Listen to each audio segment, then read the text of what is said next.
Roblox has responded to the feedback they've gotten on the hunt, and it sadly doesn't exactly install any optimism for future events. We all know that the hunt was a little iffy and definitely a step down from the events we've had in the past. Finally having an unsponsored event after 4 years was great, but unfortunately the event itself wasn't, possibly due to not hosting one in so long. The events team is probably a little rusty, so what Roblox apparently did was kinda use the hunt as a test to see what players wanted. We heard that David Baszucki and other Roblox officials were looking into user feedback so they could make events better in the future. And well, they've responded to the feedback, and it's not good. Roblox released a blog post titled The Hunt, First Edition and How It's Helping Us Plan for Future Roblox-wide Events. It's a smaller than usual read and goes over some of the basics on the hunt, but what I want to focus on is the feedback part of it. Roblox briefly talked about feedback they got and how they'd use it in future events in the Looking into the Future section. We learned a ton from the Hunt First Edition, and we're already thinking of how to apply those lessons to future events. Throughout the process, our community provided valuable feedback on what energized them and the iterations they'd like to see in future community events. Among the insights that will help us plan great future community events, users love trying out a broad range of new experiences. Wait. Users love trying out a broad range of new experiences. It's not true.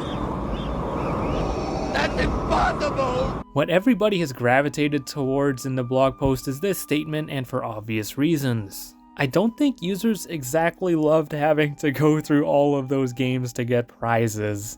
In fact, that was probably the largest complaint about the hunt, and Metaverse Champions, and EggHunt 2020, and EggHunt 2019.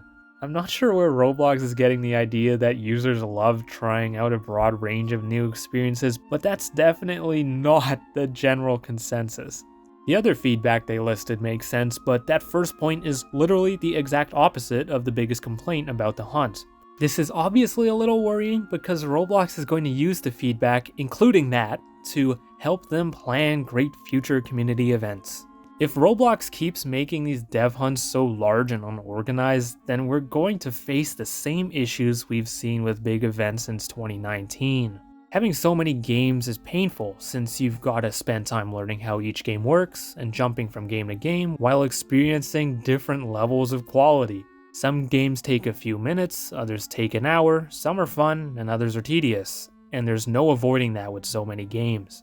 Dev hunts have been disliked for over a decade, and within the last 5 years, they've grown to so many games, which has only grown the disdain for them. This also puts into question whether Roblox really cares about people's feedback, or if they're just saying they do to appease us. Is Roblox getting back in touch with its community, or are they just putting on a facade to make it look like they are? I want to be optimistic about events and Roblox's community interaction in the last few months, but stuff like this makes it so hard. I mean, it's great that we have events again, but if they're going to be massive dev hunts from now on, it'll be disappointing for a ton of people. Roblox events won't be as good as they can be, or have been, if massive dev hunts is the route Roblox takes. Thankfully, the other points Roblox listed off are all positive, so that's good, but the first point being in favor of an event-changing negative sadly outweighs any positives. We'll see what direction Roblox takes events in the coming months, but for now, we've got to be cautiously realistic about what may come next.